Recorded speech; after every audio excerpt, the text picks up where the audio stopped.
Om Vakratunda Mahakaya Surya Koti Samahprabha Nirvignam Kuru Me Deva Sarvakaryeshu Sarvada. Om Shri Mahaganapataye Namaha. Om Shri Gurubhyo Namaha.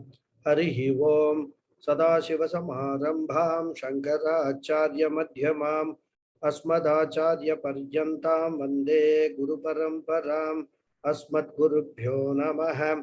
Shruti Smriti Purananam Alayam Karunalayam Namami Bhagavad-padam Shankaram Lokashankaram Shankaram Shankaracharyam Keshavam Badharayanam Sutra Bhashyakritau Vande Bhagavantau Punah Punah Ishvaro Gururatmeti Mukti Bheda Vibhagine Vyomavad Vyapta Dehaya Dakshinamurtaye Namaha Om Shri Medha Dakshinamurti Swamine Namaha Om Sahana Vavatu Sahanau Bhunaktu Sahavidyam Karavavahai Tejasvinavadhitamastu ma Vidvishavahai Om Shanti Shanti Shanti Harihi Om Shri Gurubhyo Namaha Harihi Om Om Parthaya Pratibodhitam Bhagavata Narayanena Swayam Vyasena Kratitam Purana Munina Madhye Mahabharatam Advaitamrita Varshinim Bhagavatim Ashtadashadhyayinim Ambatvam Anusandhadami Bhagavat Gite Bhavatveshinim Yam Brahma Varunendra Rutra Marutaha Stunmanti Divyaistavaihi Vedai Sankapada Panishadaihi Gayanti Yam Samagaha Dhyanavastita Dadgatena Manasa Pashyanti Yam Yoginaha Yasyantanna Vidhusura Suraganaha Devaya Tasmai Namaha. So, namaste once again, everyone. Ya enam veti hantaram yaschainam manyate hatam ubhautau na vijanitaha nayam hantina hanyate. So, we are seeing the explanation of this shloka in the last class. We must keep it in, we must always remember that here Bhagavad Krishna is first discussing the philosophical angle or philosophical teaching of Bhagavad Gita in order to address Arjuna's problem. As I told you earlier, he takes three approaches: philosophical approach, dharmic approach, and also the laukika approach, practical approach, which is required under the present circumstances. Even when we say philosophical approach, is actually not a strictly correct expression, rather. Because philosophy as such is the product of the thinking of an individual mind, whom we call the thinkers, right? Aristotle, Plato, and all, we got so many names. They are philosophers.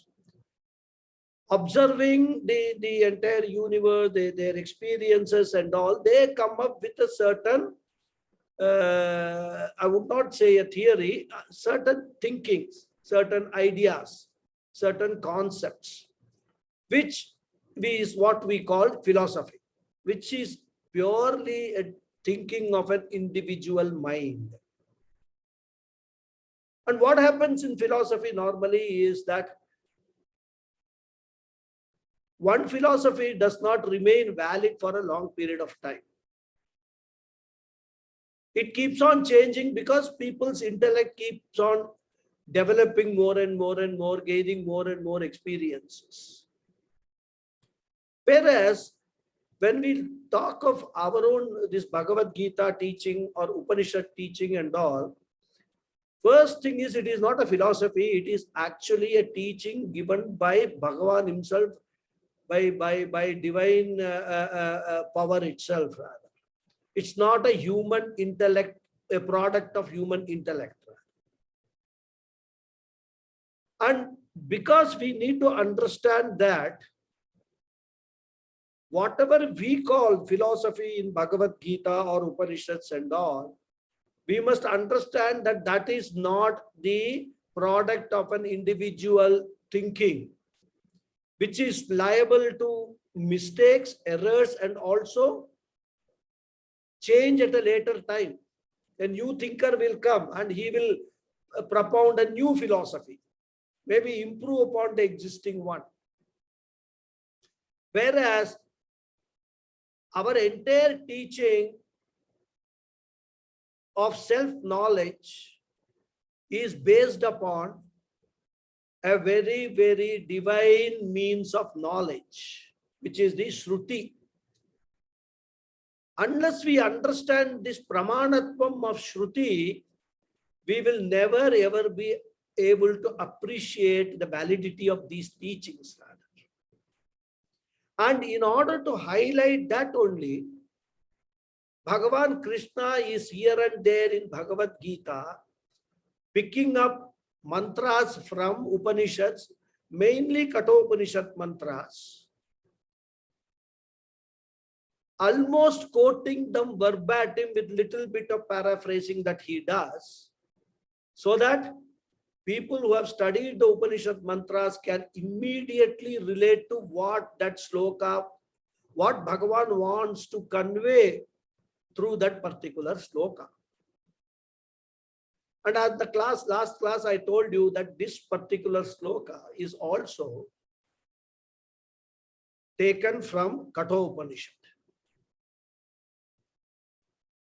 So by paraphrasing the Kathopanishad mantra, Bhagavan Krishna is highlighting the fact that the message of the Gita Shastra is no different from the message of the Upanishads. And that is why in the teaching methodology, in the syllabus of teaching, if I can call it, Bhagavad Gita is taught before Upanishads are taught. So that when we reach the stage of learning the Upanishads, we already have a very fair idea of the message which are there in the Upanishads, which we have gathered through studying Bhagavad Gita. And that is why Bhagavad Gita becomes a very, very important text for everyone, every spiritual seeker to study. Before he goes to Upanishad, he or she goes to Upanishad. And study of Upanishads is a very, very important stage before one studies Brahma Sutra. Brahma Sutra is the highest text which a spiritual seeker studies, which deals with all aspects of the entire teaching or entire, I would call it as subject matter of self-knowledge. Brahma Sutra deals with all conflicts, which apparent conflicts, I would say, perceived conflicts which may arise in people's mind or which we even otherwise find in different Upanishad mantras. Brahma Sutra resolves all those conflicts through use of Nyaya. That is why Brahma Sutra is called what? Nyaya Prasthanam. That is what Brahma Sutra is called, Nyaya Prasthanam. So full Brahma Sutra is based upon logic, reasoning, and it highlights how all the teachings of the Upanishad, they are not illogical. So, as I said, there are several instances in the Gita where verses have been taken from Upanishad, as I said, mainly from Kathopanishad, for the purpose of validating what is being said. As I said, Bhagavan Krishna's teaching doesn't need any validation. He is an avatara. He is the one who is the author of the Upanishads himself. But how many of us relate to Bhagavan Krishna as an avatara? Even today, people question the fact of Bhagavan Krishna's birth, whether such a person existed or not. all those people, they question. So in order to, at least for the spiritual seekers, put these doubts beyond, any argument, Bhagavan Krishna, by quoting from, or by paraphrasing the Upanishad mantras, confirms the status of the Upanishads of being a pramana grantha, a valid means for self-knowledge. And this is required because this knowledge is not available through any other means. Therefore, Shruti Pramana, which is an accepted means of knowledge, is self-valid. It does not require any validation by any other Pramana. Whenever any text or any teaching is based on Shruti Pramana, that teaching or that text gets validation by the Shruti Pramana only. But we have to note that even though Shruti Pramana does not require validation by any other Pramana, it is necessary that Shruti Pramana, whatever the Upanishads contain, they do not contradict any other Pramana. If the Shruti is contradicted by any other means of knowledge, then it will cease to be a Pramana. For example, our eyes are Pramana for color and form. Our ears are Pramana for sound. Now, we hear a sound and we feel that that sound is the sound of a big vehicle like a lorry coming at a little distance. We are not able to see the lorry, but we guess that it is a lorry's sound, the sound of a lorry which is approaching us from a distance. As long as we are not able to see that lorry or the big vehicle, that Pramana, the sound, is the only Pramana for the knowledge that we gather of an approaching heavy vehicle. It remains valid. But when that noise or that sound comes very near to us, we find that it was a very big buffalo which was making a sound like a big truck. So what happens? Our eyes see a buffalo instead of a lorry, which was what we thought it was. So the Pramana of hearing gets invalidated by Pratyaksha Pramana of seeing a buffalo.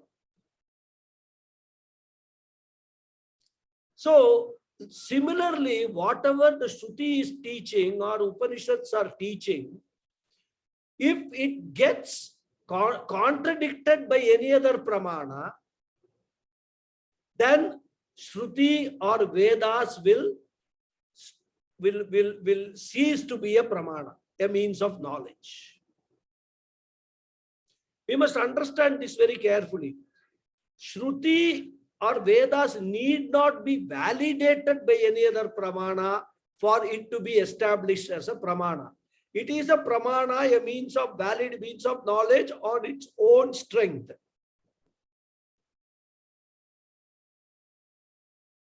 But we have to go one step ahead in order to ensure that whatever is contained in the Upanishads and Shruti are not contradicted by any other Pramana.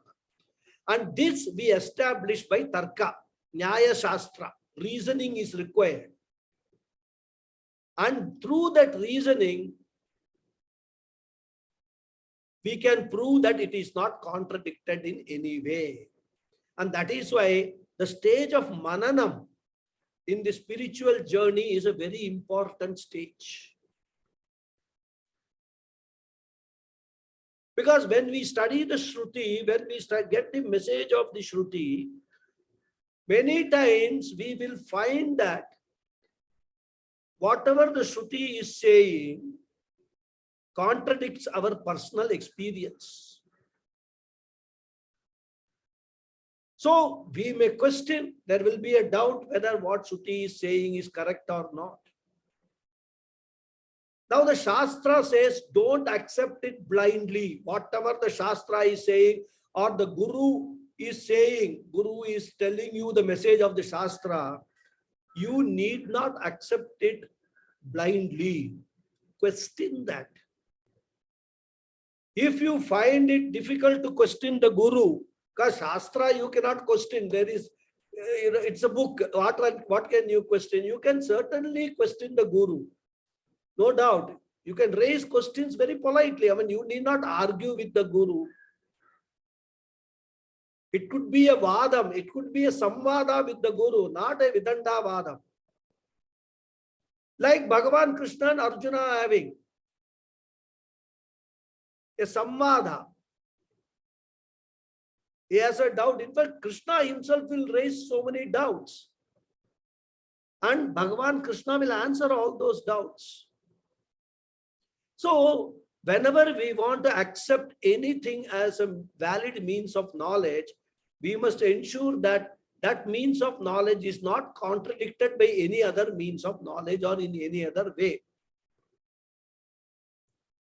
And if someone says that Shruti is contradicted by his or her experience, then what the Guru does or teacher does is uses reasoning or logic to show how the person's conclusion regarding the Shruti, or for that matter, even one's own experience, could be wrong. So this is analyzed and highlighted. Therefore, by reasoning, we show that what Shruti is not contradicted by any other means of knowledge, and therefore it is pramana. And keeping all this in mind only, Bhagavan Krishna is paraphrasing the Upanishad mantra to establish that the message of Gita is no different from the message of Upanishads. This we have to clearly understand, and then only we will be able to assimilate the knowledge that we are getting. We will be able to internalize that knowledge. As long as our knowledge remains doubtful, our knowledge remains in the realm of contradictions, that knowledge is useless for us. It will be a Trishangu knowledge, neither here nor there. And we will tell the Guru, even though I don't think what you are saying is right, because you are a Guru, I will accept it. Guru will feel like committing suicide when a student tells something like this. He will feel that all his efforts in teaching has gone waste. Anyhow, so this particular aspect of pramanatvam of the Shruti needs to be understood very, very carefully. I mean, to just give you an example, because this doubt may be there in many people's mind. How can suppose Shruti says something, how can my personal experience contradict it? Just to give you an example, I'm thinking of that, it's a good example. Suppose the Shruti says that every day the sun rises in the west. Right? But our experience contradicts that. We see the sun rising in the east every day. So then, either what we are experiencing is correct, or what Shruti is saying is correct. Right? There is a conflict, but Shruti says that it rises in the west. We say we experience it is rising in the east. So now we have to apply logic, reasoning, to see which is correct. One way of understanding is that we actually understand why on what basis Shruti says that sun rises in the west. So we try to go into the Shruti in more detailed analysis whether what Shruti is saying is contextual or it is the message of the Shruti, because whenever we study Vedas, especially Upanishad and all that, there are two types of sentences used in the Upanishads. One, because Upanishads dealing with self-knowledge, Atma Jnanam, there are sentences in the Upanishad which we called Mahan, we called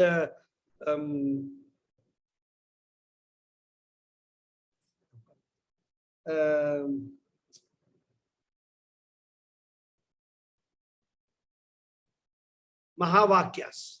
Sometimes some simple word gets stuck. They are called Mahavakyas. So the focus of the Upanishads is Mahavakyas. That is the message of the Upanishad. Like Aham Brahmasmi, Tattvamasi, these are all Mahavakyas. Mahavakyas are those which establish the oneness between the Jiva and Ishvara, between Jivatma and Paramatma. These are the Mahavakyas, and they are the only message, they are the only teachings of the Upanishads. Now there are so many other sentences, so many other things like stories and sentences come.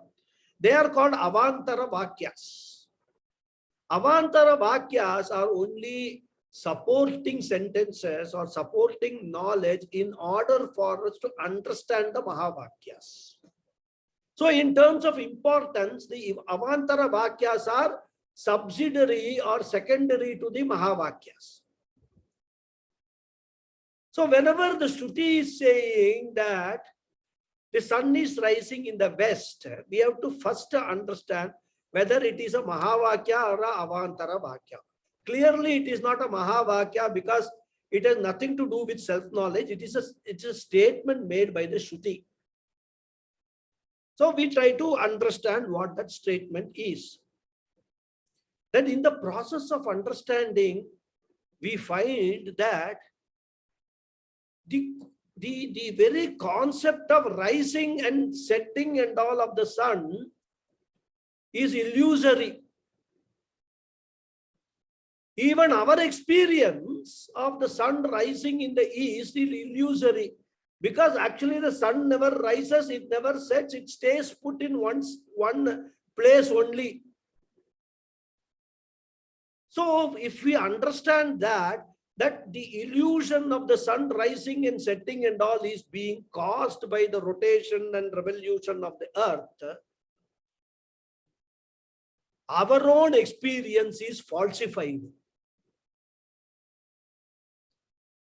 Even what Shruti has said as the sun is rising in the west is also falsified.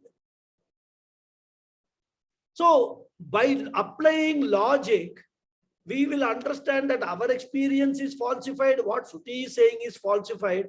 Both are false. There cannot be any conflict between the two. The reality is the sun never rises, the sun never sets. That is the reality. So then what we will do, we will say, okay, this must be a subsidiary thing that Shruti has said. Let me ignore it. Let me not take it as a valid message of the Shruti. This is how we try to resolve the conflicts which we come across, which conflict from our personal experience. It requires a lot of logical thinking, applying Nyaya Shastra, and then we come to this conclusion. I just gave you an example as to how this process, and this is the process of Manana. This is how doubts come in our mind, we get it resolved. Okay. So I've taken enough time on this introduction, but I felt that it was important to understand the Pramanatvam of Bhagavad Gita, Pramanatvam of Upanishads, which Pujya Swamiji teaching, that's a main plank of his teaching. He says, if you don't understand the Pramanatvam of Upanishads and Vedas and Bhagavad Gita, no point in studying them, no point in trying to understand just the meaning in a very, very general way. These Shastras are meant for us to be guided in our life, to raise our level of living, to raise our spiritual levels and move towards moksha. That state of liberation, that state of freedom, that is the purpose of all these shastras. Vedavyasa, when he wrote Mahabharata and put Bhagavad Gita in that, he was not a script writer for any drama or any film. That was not his intention. That someday in the Kali Yuga, people will make a Mahabharata serial. Or even Valmiki, sage Valmiki did not write Ramayana for the purpose of some Ramanand Sagar to create a serial. Ramayana, Mahabharata are meant for us to study, get the messages, live that life which has been mapped in that Ramayana and Mahabharata and Bhagavad Gita and all. That is why these are not entertainment. This is teaching. This we need to understand very clearly whenever we study any scriptures. Once we understand the pramanatvam, reverence will automatically come, dedication will automatically come, commitment will automatically come. So now let us come back to the shloka. In this shloka, the Atma's nature is further described by Bhagavan. Ayam na hanti na hanyate. We have already seen so many aspects of the Atma. This is one more. Atma does not kill, nor can it be killed. And here, the use of the expression killing and all that, we should expand that meaning to include all actions. Killing is one action, it represents all actions. Means what? Atma doesn't do any action, nor it causes any action to be done. In short, Bhagavan Krishna is saying Atma is akarta and abhokta. Atma is akarta, does not do any action. It is not the subject of any action. Atma is abhokta, means Atma is also not an object of any action. Therefore, Atma does not get involved in any action. It does not take part. It is not a participant. And Atma means what? Consciousness. We can recall the space example. Space has accommodated all of us. Wherever I am sitting here, you are all sitting here, there is a table.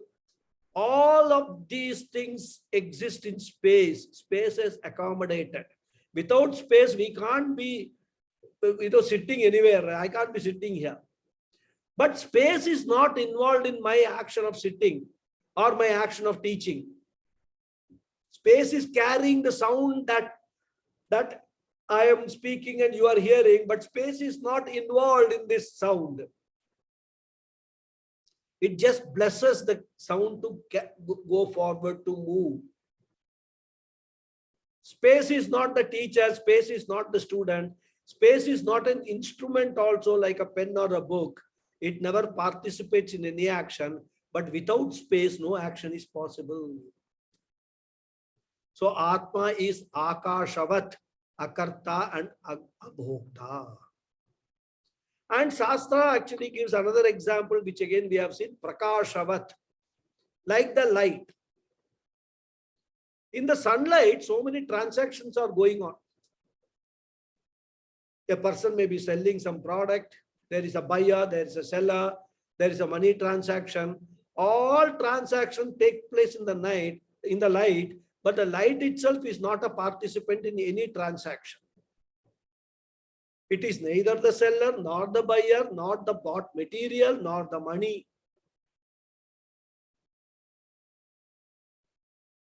But if you can you say light is not a participant in this transaction?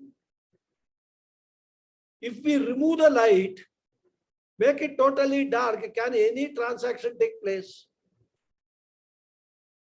Therefore, like space, like light, Atma's presence is required for all transactions, but Atma itself is not involved in any transaction. This we have to understand very carefully.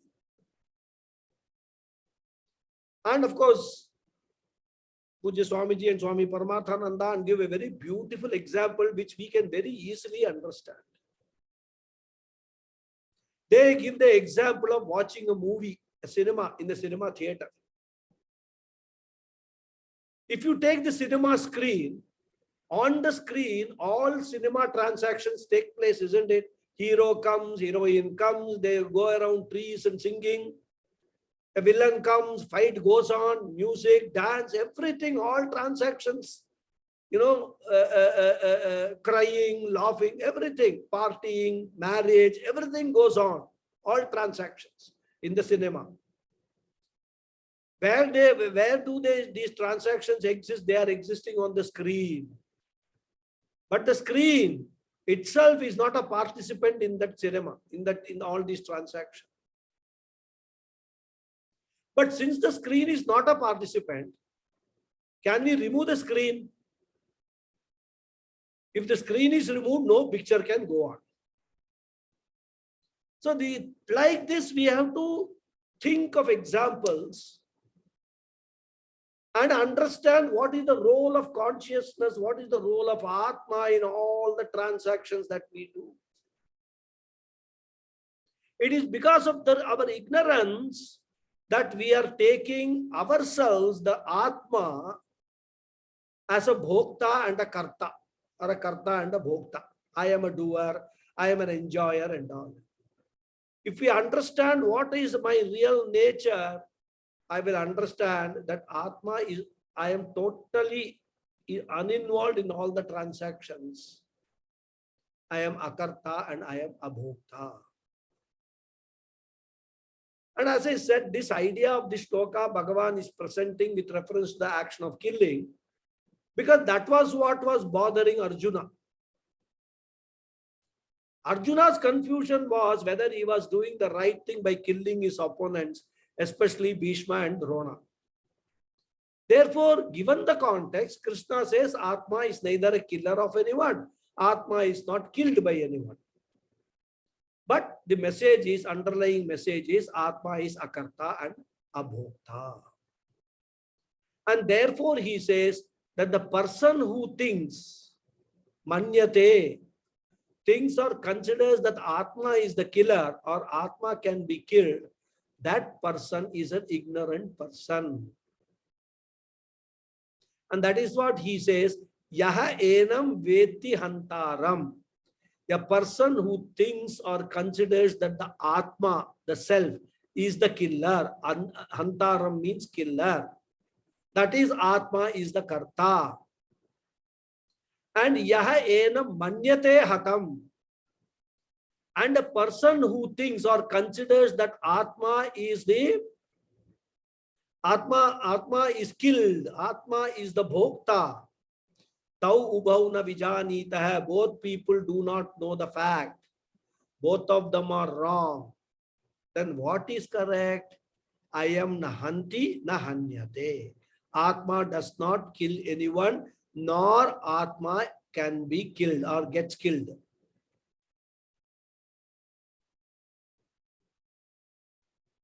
So as I said, we must understand this word killing which is used in the correct context. Like space which cannot destroy anyone, unlike Vayu, Agni and Jala. Because amongst the Pancha Bhutas, Akasha, Vayu, Agni, Apaha and Prithvi are there. Akasha participates in all transactions, but Akasha cannot destroy anyone, whereas Vayu can destroy. It's also a Panchabhuta. Agni can destroy. Jalam can destroy. Even earth can destroy by earthquake, etc. But Akasha, the space, though it pervades everything, it cannot destroy anything or anybody. Everything exists in space, but space cannot destroy anyone. Nobody can destroy space also. So we can say that same thing, na hantaram na anyate. Space does not destroy anybody, anything. Space cannot be destroyed by anything. So similarly, Atma accommodates all, but does not and cannot destroy anyone. Here, Ayam refers to the Atma. Nahanti does not kill. Nahanyate is not killed also. And this sloka and this aspect of Atma has got a very lot of significance, which Bhagavan Krishna will bring throughout in the Gita. This idea of akarta abhokta, I am not the doer, I am not the enjoyer of my actions, results of my actions. This is the underlying theme of our entire spiritual pursuit and entire Bhagavad Gita. Again and again, Bhagavan Krishna will talk about this only. Therefore, this is a very crucial verse, and many important ideas of Gita are based on this one verse. And as we have seen, one of the important derivation is that Atma is akarta, which means that it is free from all karma. If it is free from all karmas, there is no punyam for Atma, there is no papam for Atma. There is no sanchita karma for Atma, there is no agami karma. There is no prarabdha karma also for Atma. All these things we learn as law of karma and all does not apply to the Atma. All of them apply only to the body, mind, sense complex. We have to be very clear about this. So if karmas are not there, there is no question of punarjanma. There is no question of punarapi jananam, punarapi maranam for Atma. Punarapi jananam, punarapi maranam is there only for the body, mind, sense complex, for the stula sharira, sukshma sharira, and karana sharira. So Atma doesn't take punarjanma. And also, we can talk of punarjanma only if it dies, isn't it? Somebody dies, they say punarjanma, born again. When the Atma does not die itself, it is not, it cannot be killed and it does not kill. Where is the question of punarjanma for Atma? It does not have even a janma, then what talk of punarjanma? So Atma does not have karma, it is free from all karmas. This is another corollary to this akarta abhokta. We must understand this very clearly. But then the question will arise. Why are we then talking about various karmas, rituals, shraddham, tarpanam, yajnas, etc.? All of them, all these are for whom? That question is a valid question. 80% of the Vedas, the whole karma kanda is talking about this only. Why then that means the whole Veda is useless or what? This is a very valid question. We must understand that all that are meant for the Sukshma Shariram. Sukshma Shariram alone travels from place to place. Sukshma Shariram requires karma. Sukshma Shariram has got punarjanma. Therefore, from that standpoint alone, all karmas, shraddham, tarpanams, etc. are done. Once you understand, you gain the self-knowledge, doubtless self-knowledge. You say that I am the consciousness. I have no name, I have no form. I can never die. I am never born. If this understanding comes, we become a jnani. Then all these shraddhas, tarpanam, and all these things are become meaningless. That is why a jnani has got no karma. He does not buy. He even removes when a person who is having this what is that called Upanayana, was done Upanayanam, and he has got this thread, sacred thread. When he takes sannyasa, sannyasa is a sort of a symbolism for a person attaining or wanting to attain moksha, wanting to get into Jnana Kanda,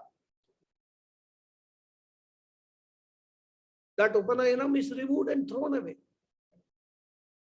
There is one last homa he performs and does Tata bye-bye to Agni also. So from that day onward, the day of sannyasa, there is no Agni Karyam for him.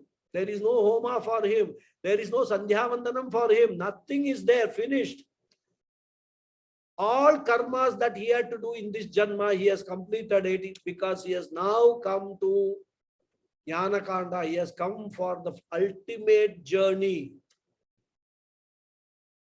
It is just like the rocket that we fire. When the rocket is fired, it has got some 7 stages or whatever. I don't know how many stages. Let us assume it is 7 stages. As the rocket goes up and up and up, each stage falls off. And finally, when the rocket gets into the orbit or whatever, it is carrying, that payload, it is put in the orbit. Everything is gone. What remains is only that satellite or whatever it is there in the orbit. But it cannot reach that orbit unless it goes through this stage. It starts its journey with all these 7 stages.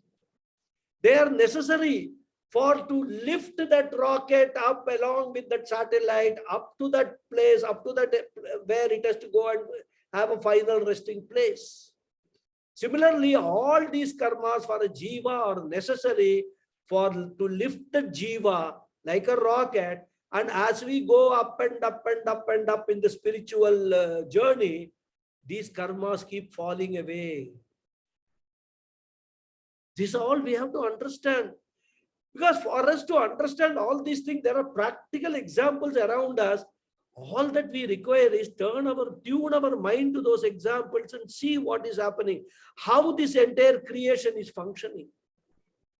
Once we understand that, all these things will become very, very clear and easy to understand.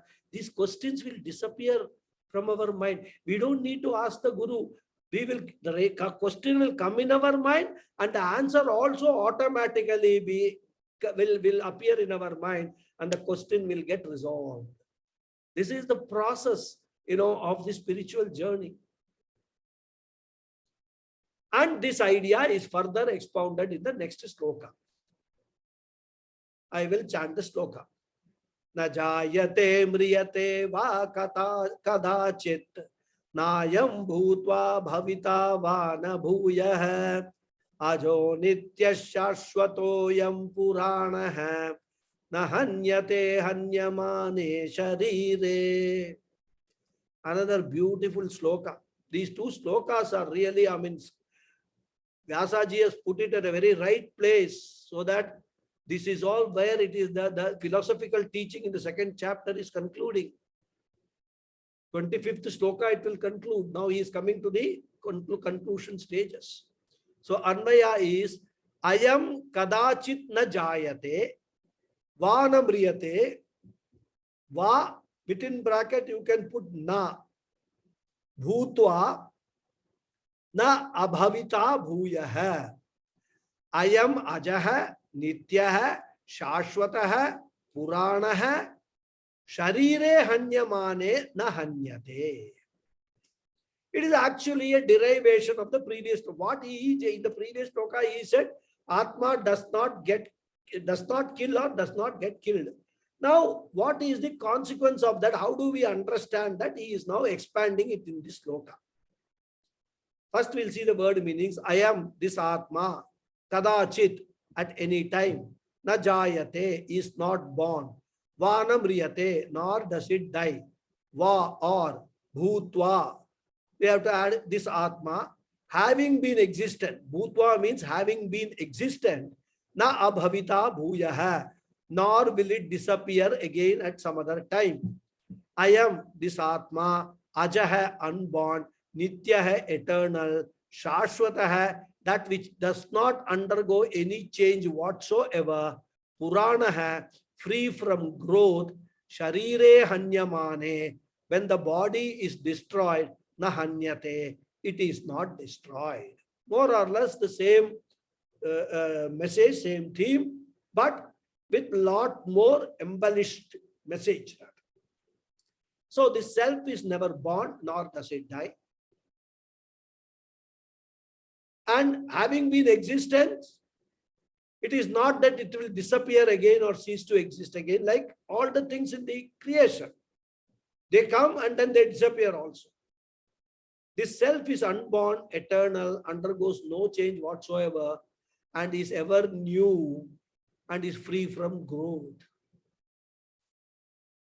When the body is destroyed, it is not destroyed. So as I said earlier, this verse also has been taken from Kathopanishad, but slightly paraphrased differently by Bhagavan Krishna. And if I will just read out the Kathopanishad mantra, you can see the similarities.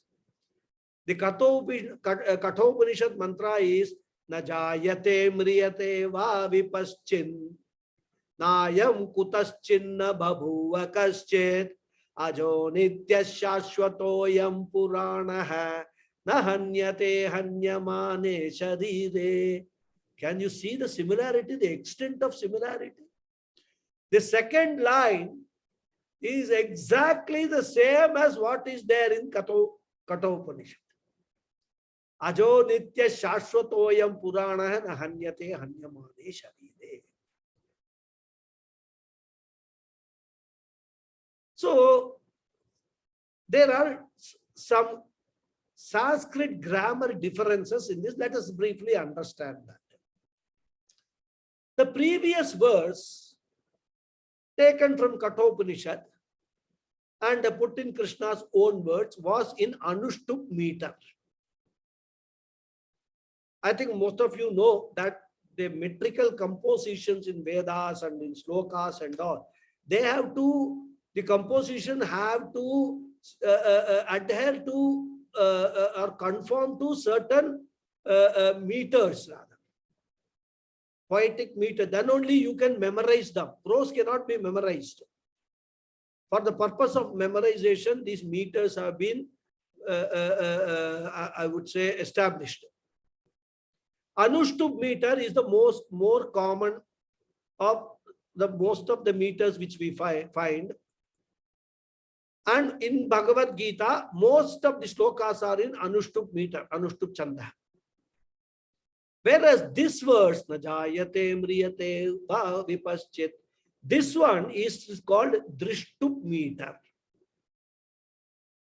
And therefore, even while paraphrasing, Lord Krishna maintains the same meter which is there in Kathopanishad. He doesn't change that also. The Mahabharata and Ramayana generally follow Anushtup meter. And because that is a very popular meter, very easy to compose, very easy to memorize also, easy to chant also. But in between, Drishtup meter is used occasionally to highlight an importance of a particular message or a particular idea. So this verse being in Drishtup meter, it cannot be chanted in the same way as other verses. Each meter demands its own style while chanting or reciting, and the tune has to be discovered. The meter is a metrical composition called chandas in Sanskrit. For example, Gayatri mantra is called Gayatri Chandas. And that is why there is nothing called Gayatri mantra. The mantra is called Savitri mantra. It is actually chanted or recited in the Gayatri Chandas. And that is why it is called Gayatri mantra. And what is Gayatri? What is Gayatri Chandas? Gaya means sung, that which is sung. Tri means three. So Gayatri means that which is sung in three parts or in three padhas. That is what is meant by Gayatri. There are so many Gayatri mantras in the scriptures. If you study Mahanarayana Upanishad, that gives us Host of Gayatri mantras. Each Devata has got a Gayatri mantra. But the word Gayatri is very popular for the Gayatri mantra, which we chant along with Sandhya Vandanam and all that. So it has stuck, the Gayatri mantra has stuck to that particular mantra. The name Gayatri mantra has stuck to that particular mantra. And a Gayatri mantra has got 3 padas, 3 parts. Tatsavitur Varenyam, Bhargo Devasya Dhimahi, and Diyo Yona Prachodayat. These are the 3 parts of Gayatri mantra. Now you will ask, what happened to Om and Bhurbhuva Swaha? I'll come to that. So this Gayatri mantra, 3 parts, each part has got 8 syllables. So the Gayatri mantra has got 24 syllables. So any mantra which is composed in 3 parts, in 3 padas, and each having 8 syllables, totaling to 24 syllables, that mantra is a Gayatri mantra. This is something about Gayatri mantra and Chandas we have to understand, right? Gayatri Chandas, we call it, right? But according to Taittiriya Aranyaka, this Gayatri mantra, whichever is there, Gayatri mantra is there, whether it is Surya Gayatri or whether it is, there's so many Gayatris are there, Durga Gayatri is there, a lot of Gayatri mantras are there. Whenever we chant Gayatri mantra, it has to start with Om. That is why we add Om to the Gayatri mantra. Then Bhuhu, Bhuvaha, Suvaha are prefixed to the Gayatri mantra and they are called Vyahritis. Those Vyahritis, they bring into account a certain feature or they lend an effect to that mantra. So Gayatri mantra itself consists of Tatsavitur Varenyam, Bhargo Devasya Dhimahi, and Diyo Yona Prachodaya, 3 padas and 24 syllables. What are the 24 syllables? Tat, Sa, Vi, Tur, Va, Re, Ni, Ayam, Bhar, Go, De, Va, Sya, Dhi, Ma, Hi, Dhi, Yo, Yo, Diyo, Jo, Naha, Pra, Cho, Da, Yat. 24 syllables. That is what is a Gayatri. Anushtup Chandas has got 4 quarters or 4 padas, with each pada having 8 syllables.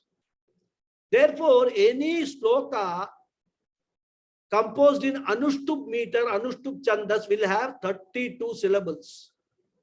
Unlike 24 in Gayatri, they have 32 syllables.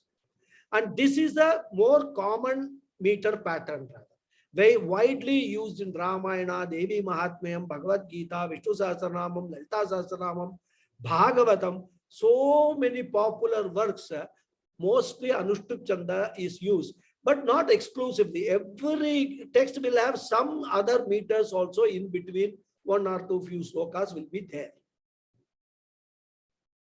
While Anushtup or this prevailing meter is the meter of Bhagavad Gita, it switches to Drishtup meter for some dramatic movements.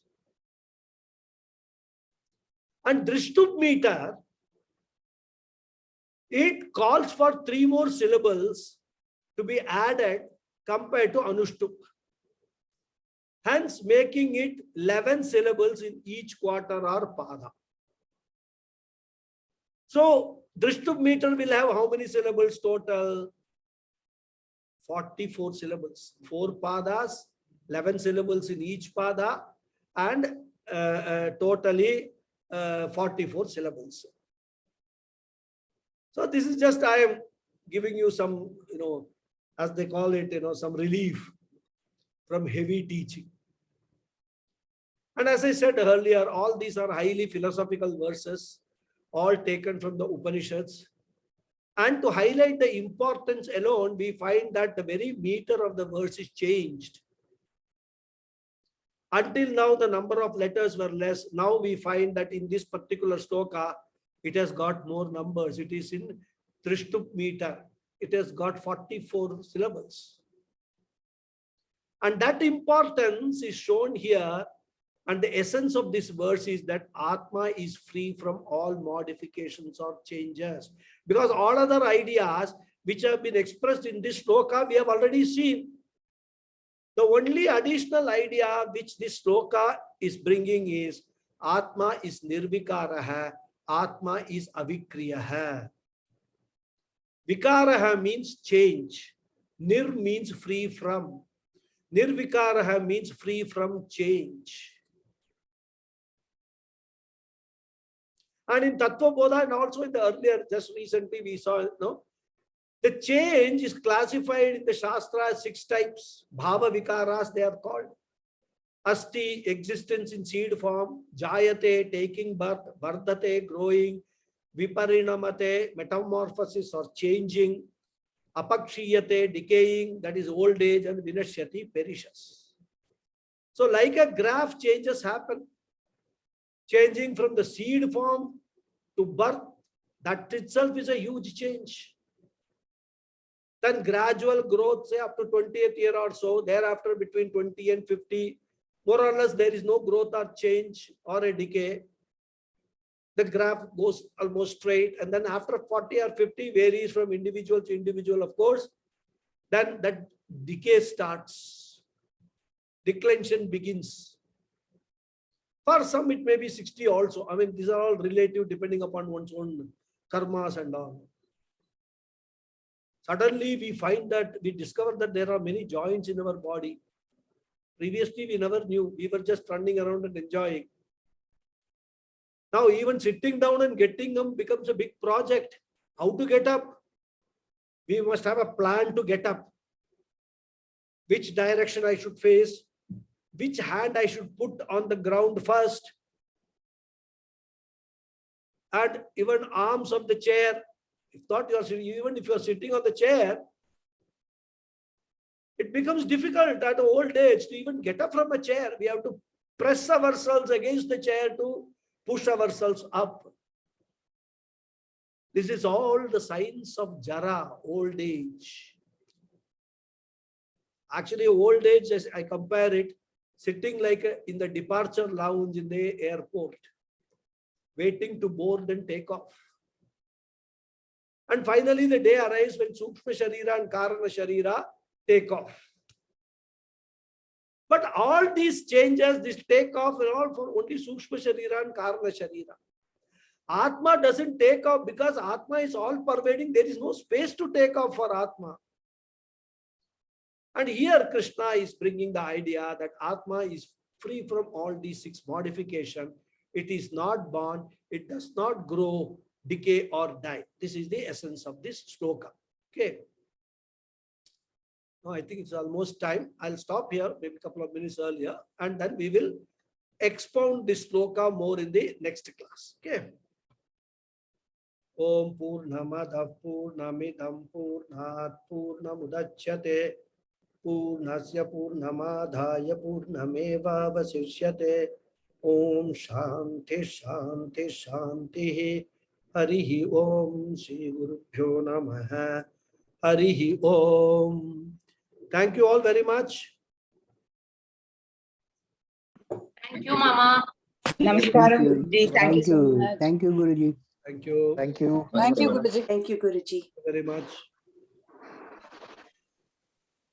Raghuji, I have a question. It's a Sanskritam question.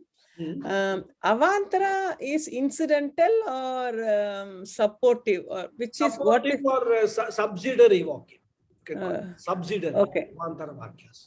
Okay, that's Not the main sentences. Yeah, not it's something. Which are required to understand the main sentence, but they are not the message of the Upanishad. Mahavakyas, yeah, I got Mahavakyas the message of the Upanishad. Yeah. Yes, sir. I have heard a lot in Sanskritam, like Avantara. I've been meaning to ask you. Somewhere I read it is incidental, it's not the main. It's not depends on English. When we translate, you can say incidental, subsidiary, supportive, yeah. all are or, or it is subservient also. There are so many. Yeah. They help us to understand the main. Understand the main. like Yeah, they help us under the main. Exactly. Okay. Thank you, Raghuji. I just wanted to. Yes, Hariji, your hand is up. Namaste.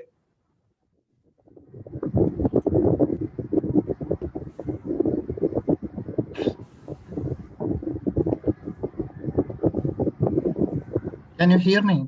Yeah, I can.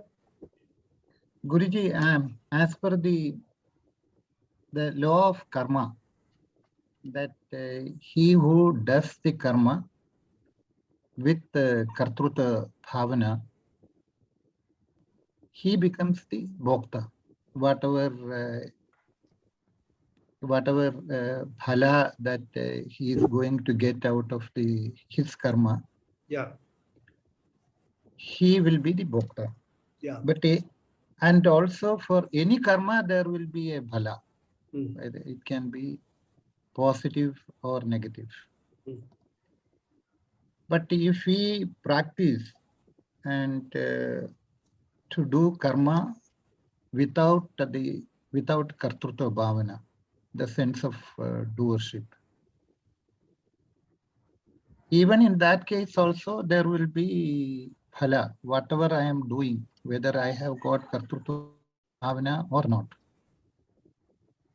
In case I don't have the kartrutva bhavana, where will the phala go? I think I answered this question in the last class or the previous class. See, what we have to understand, I will talk about it in the next class, and this will be there even when we come to the later 5th chapter of Bhagavad Gita and all. We have to understand what exactly this karma we are talking about. Yeah. What is this kartrutva bhavana we are talking about? Yeah. And when we say, I am not the doer, I am akarta, abhokta, how should we understand that? Yeah. The first stage is cognitively separate myself from this body, mind, sense complex. Okay. Right? So the first stage, I am saying, I am not the body, mind, sense complex. I am not this hand. I am not the eyes. I am not the nose. I am not the mouth. I am not the ears. I am not my 5 sense organs. I am not my organs of action. I am not my heart. I am not my brain. All these first, it has to be understood very clearly. I am none of these. Yeah. Once that understanding is there, yeah, then we go to the second stage. The question you asked. Now, what is this karma? What do I mean by akarta? Karmas are happening, actions are happening. Correct? Yeah. I am seeing that actions are happening. But where the actions are happening, how the actions are happening. So Bhagavan Krishna says in the 5th chapter, and he talks in the context of a jnani, you know what is the attitude? All the actions we are talking about is nothing but an interaction between one part of a body with another part of the body, or with one object with another object. These are all interactions between them. I have nothing to do with them. Right? Understand what it is? No. Suppose you are sitting and you suddenly hear a lot of shouting and beating sound and all that coming from your neighbor's house. Yeah. Somebody comes and asks you, there's so much sound in your house. Why are you fighting? Why are you shouting? Why are you doing all these things? What will be your answer?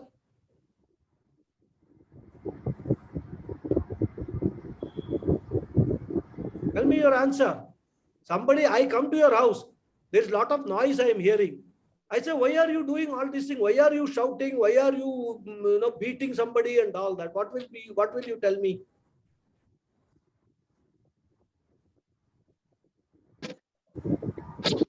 Atma is doing. Will you not tell me, oh, that is all happening in my neighbor's house. I have nothing to do with it. I am also hearing all these things. I am also through the window seeing, but I am only a witness to what is happening. I have nothing to do with all these things. Will you say it or not? Yeah. Same you apply here. Atma is a witness to all these karmas which are happening. Okay. Atma itself has got nothing to do with it. These karmas are happening like what is happening in the neighbor's house, husband and beating the wife, wife beating the husband. That is happening in the neighbor's house.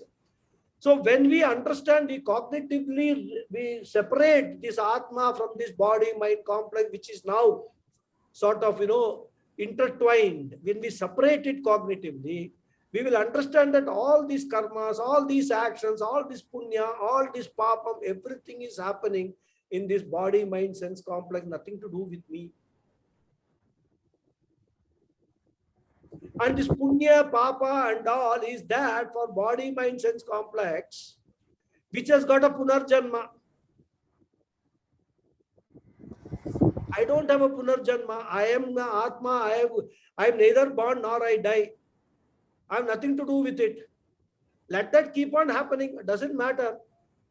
But what I will do is, once I understand this very clearly, that I am totally separate from this body, mind, sense complex, I have nothing to do with that. That I am a akarta, I am a abhokta. All that karmas, the sanchita karma, what all we have talked, all vanish in thin air. They don't have a basis for existence. Till now, they were existing for us because of our ignorance, and we were taking all that to be me, me, me. I am the doer, I am the karta, I am the bhokta and all. So we were giving that a reality. We were giving a reality to them. They were existing. Actually, if you look at it, all these karmas and all are mithya. They don't exist. They don't have independent existence. They exist as long as we give them, we Atma give them reality. The moment we stop giving reality to me, there is nothing called sanchita karma. There is nothing called prarabdha karma and all that. That is what a jnani's understanding is. As I told you earlier also, it is too early for me to talk about all these things because people will get confused. You need to first understand, develop your, at least if not at a totally effective level, understand this basis is there. This is the basis for saying all these things. Once we understand, then whatever I do, I'll say I have no karma. But then the question somebody will ask, that means a jnani can do whatever he wants. He can even kill somebody. Right? That's a question. Some very easily such questions come to us. If jnani feels he has no karma, that means there is no punya papa, he can get away with doing anything. Isn't it? Jnani will never do that. Because jnani's whole philosophy of life is what? Loka sangraha. His whole attitude is to help as many people as possible, to cause no harm. He has got ahimsa as his sankalpa. He has got paropakara as his sankalpa. So we cannot even talk about a jnani causing a harm to anybody. What to talk of a papa karma for jnani? And jnani says, I am doing this because this is what I'm supposed to do. I don't want any punya out of this. I'm not doing all these things for gaining any punya papa so that I have a next birth and all that. Jnani understands this. He lives that life. These questions never come in Jnani's mind. They will all come in our mind because we are still not got the idea of separating this consciousness from the body, mind, sense complex. Atma, Anatma, Viveka has not come to us. One Atma, Anatma, Viveka comes, all these questions will vanish in thin air. Now, did you understand something more? Yeah. Because it is a everyday doubt. Yeah. It will be there, but we have to go from day to day, some improvement. Yeah. And that is why what we are first taught karma yoga. Yeah. Karma yoga, you have kartrutvam, you have bhoktrutvam. Yeah.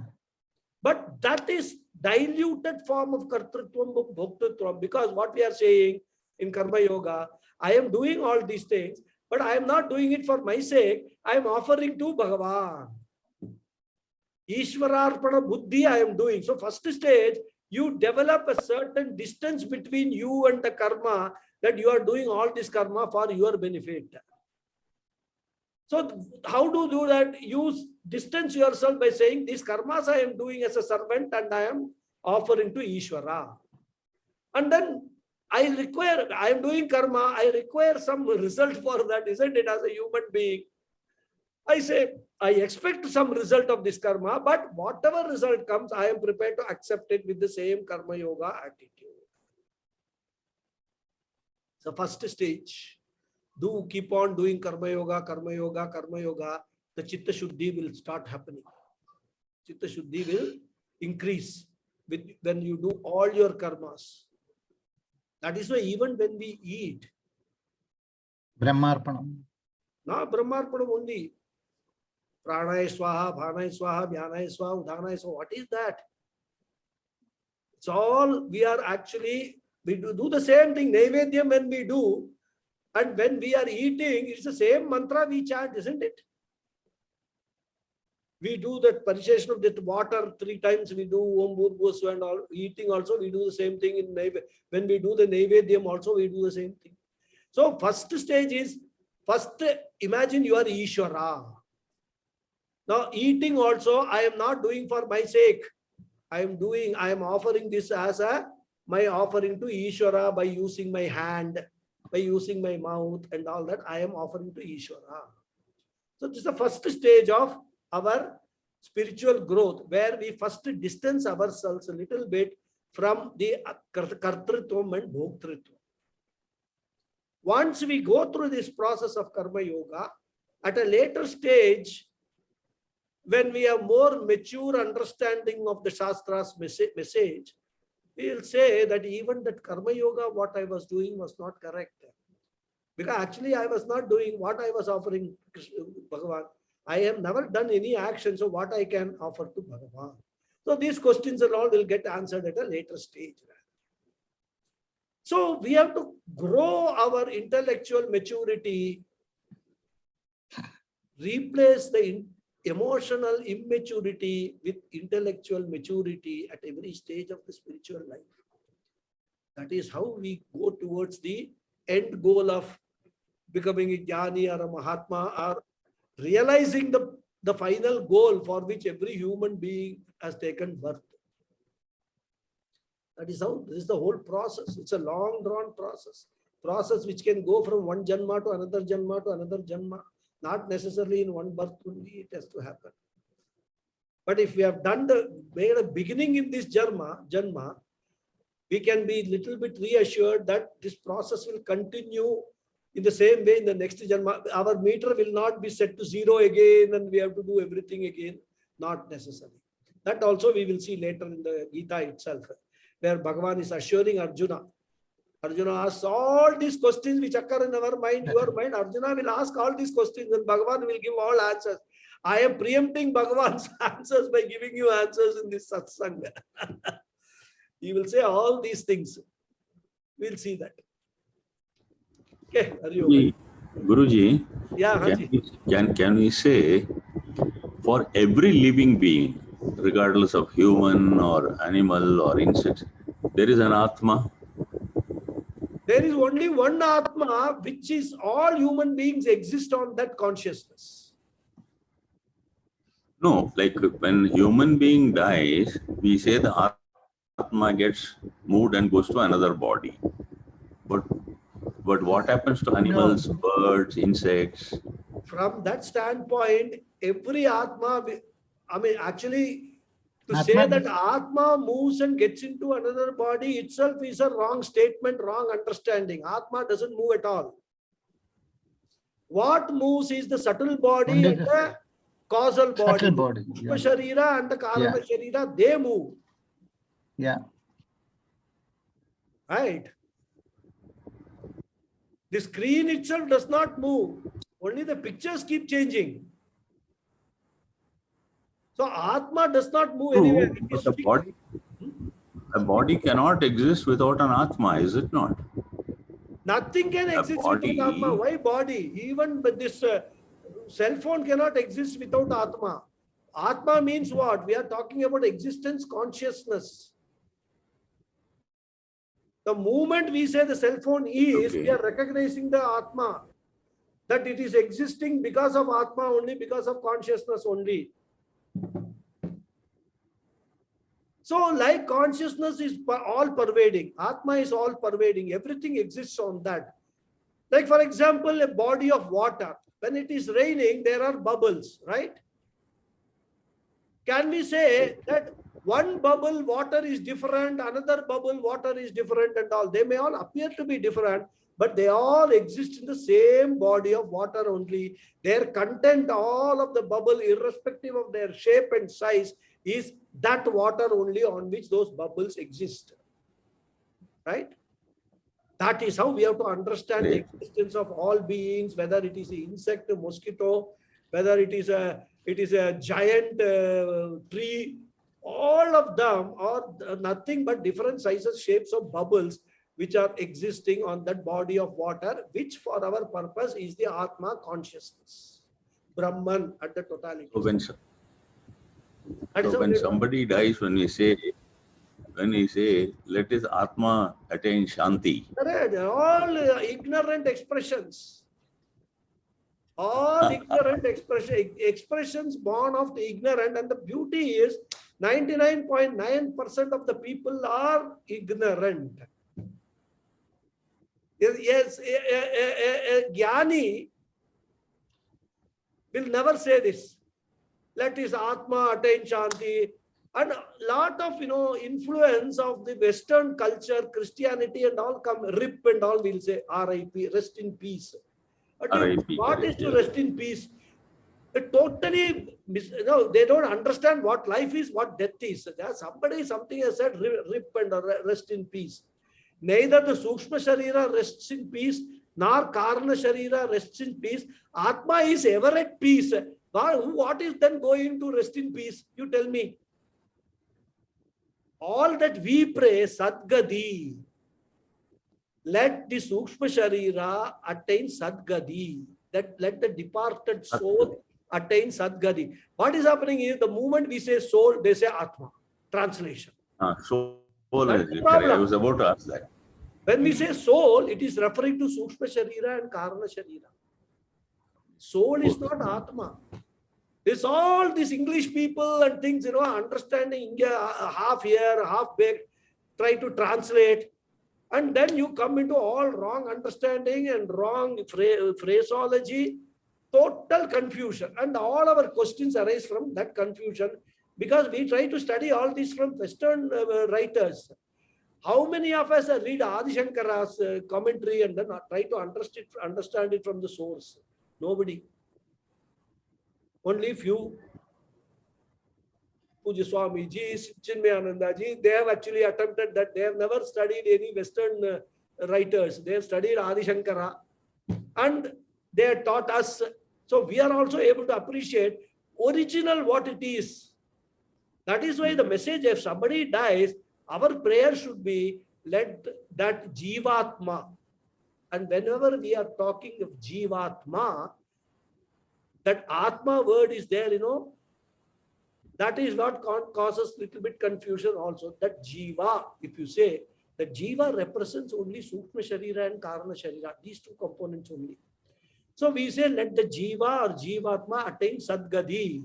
Means what? Let it travel into the next stage of its existence, be peaceful, let it be, even though that is going to be determined by the Jiva's karma. But our prayer, we can pray for that, like we pray for welfare of everybody, right? We say, Sarve Bhavantu Sukhina. That does not mean that everybody is going to suddenly become very, very happy. It does not mean. But from our point of view, it is our bhava. It is our, our attitude that we want everybody, everything in this entire universe to be happy. Because that is the goal of every being, every living being. Goal is to be happy. So we are praying. It is just like the lawyers going to the court and arguing the case for their client.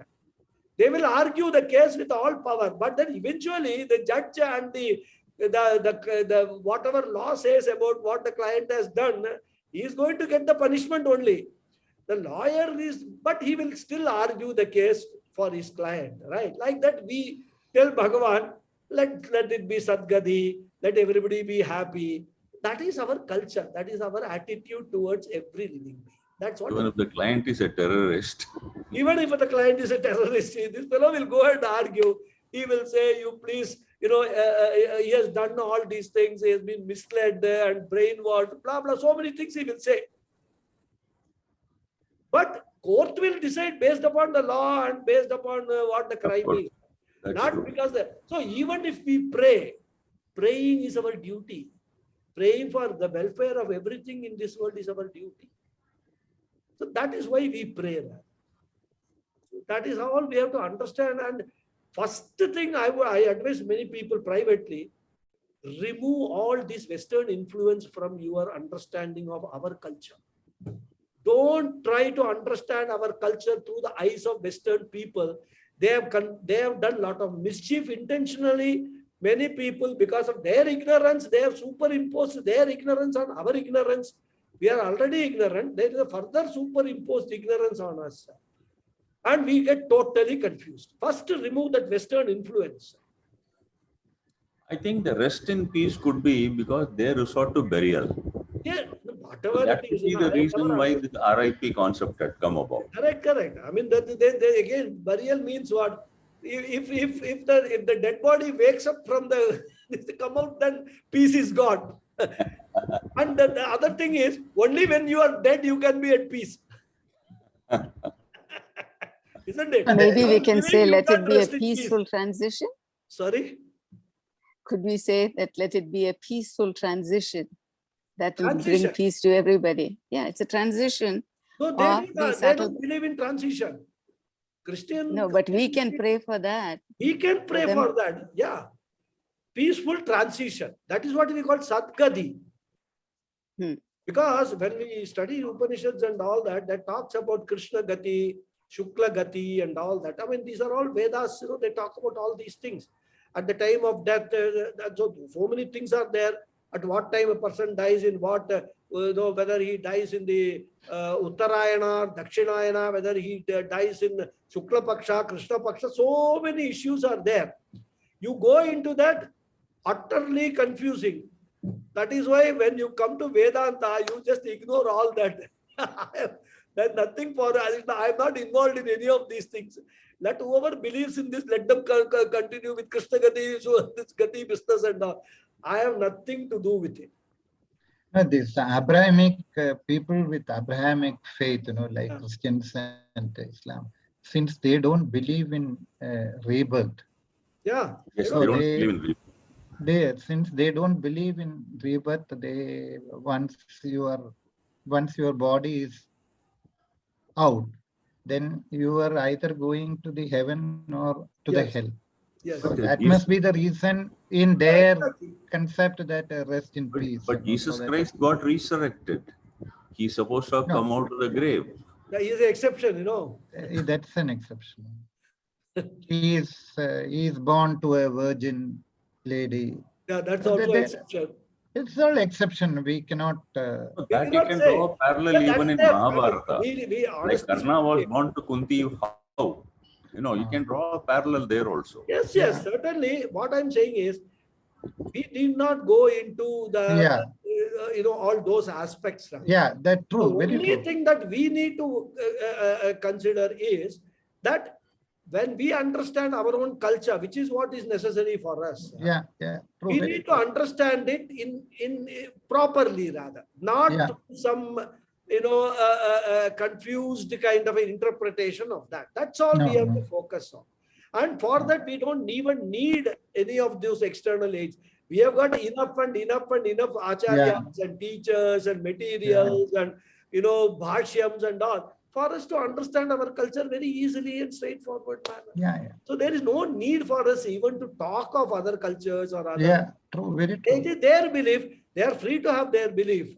So nothing, even in our culture also, there are Charvakas. Charvaka is a recognized form of darshana, right? One of the belief systems, rather, in the system. They also have got more or less the same thing, but we recognize the Charvakas. Charvakas are one who just, they live only for enjoyment's sake. They say there is nothing called rebirth and all that. We are born here to enjoy your life by whatever means. Even if immoral means you have to employ to get enjoyment, do that. That is Charvaka philosophy. We accept that also. We are not saying Charvaka should be banished from the society. No. Well, I have not heard. What is it, Char? Charvakas. Charvaka. Charvaka. Philosophy. Charvakas. Okay. Okay. Buddhists don't give valid, Buddhist Jains don't take Vedas as valid knowledge at all. For them, their Guru's knowledge is what is true. Sikhs don't take Vedas as knowledge. Only Guru Granth Sahib is their knowledge for them. So like that, but we as Hindu Sanatana Dharmis, our idea is to coexist with everybody. Let everybody follow whatever they are. Our only thing is we don't impose ourselves on you, don't impose yourselves on us. That is our only, approach. Yeah. That's all. Otherwise, we have no problem. Anybody, you follow what you want to follow. You want to believe, rest in peace, be rest in peace. But my question is, because they, being a Christian, if they say rest in peace, I can understand. You being a Poonal Kota Brahman, you say rest in peace without understanding what your culture is, it's a shame on you, is what I am saying. Absolutely. That is my point. All borrowed. All borrowed. You were just aping the West. Where is your individuality? You all become monkeys. They said we are born from monkeys. I am saying we are still monkeys only. We are just aping whatever West does. White skin does, we also should do. That is the right thing. It's a mentality. Influence of the British rule for about 200 odd years. No, but that is the beauty. 200 odd years British ruled us, so we are justified. 20,000 years we have been ruled by Sanatana Dharma. Why did you forget that? I entirely agree with you. Yeah. Unless otherwise, all brought in as a curriculum and school level onwards. Yeah. Then only, then the thing will grow. People will understand. That has happened rather. Anyhow, these things we can keep talking. And since I am in Coimbatore and I am in a senior citizen facility, I need to know. I find that your setting is different. Guruji, Acharya, where you are now in Coimbatore? I am in Coimbatore. No, have you shifted to Coimbatore? No. I got some work here. Okay. So which was held up for last 2 years because of Corona. So now Corona has eased. And actually it's a project. It is 3/4 complete. Actually, I'm constructing a farmhouse. I visualize that to be like an ashram, small ashram kind of a thing. It's a very beautiful place. Where is it? It is in Shirwani Road in Coimbatore. Okay.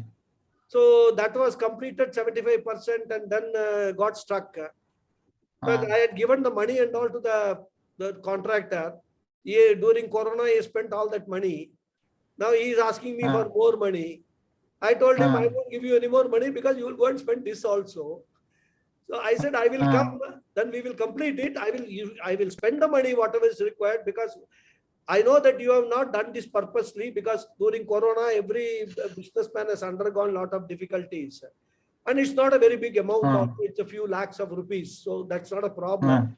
But if I give it to you again, then there'll be a problem, right? I'll be a fool to do that. So I said, I will come down to Coimbatore, camp here for, if required, be for 1.5 months. And we both will together go do or buy all the materials, everything, and employ the labor and all, and get it completed. And we have put a deadline of 15th of May for completing that project. So you will be in Coimbatore till 15th? So what I will do is I have to go back to Bombay to perform my mother's Shraddha. Okay. So on the 19th, I'll go back to Bombay. 1st May is the Shraddham. So 2nd May, I'm coming back to Coimbatore. And I will be here till the completion. Completed. But do you have any plan that in this ashram you may come back? Whatever plans I had, they've all gone now. Now I have decided that when I am telling everybody you are akarta, bhokta, what, right? I have got to plan things. Let it be guided by, whatever happens at whatever time. In fact, I recently discovered, because that's a large plot, it is after constructing this house, it has got about another half-acre land, which is empty rather. I have been thinking what I should do with that land, though plant some crops and things like that. And on some stages, I got an idea, I will construct a temple there. So many ideas keep coming rather. Okay. Finally, anything that we do requires a lot of effort, management effort. So even if I'm going to plant something there, that has to be harvested, sold, and things like that. And all. So I am just still thinking what I need to do with that half-acre. If I don't do anything, it will all become jungle.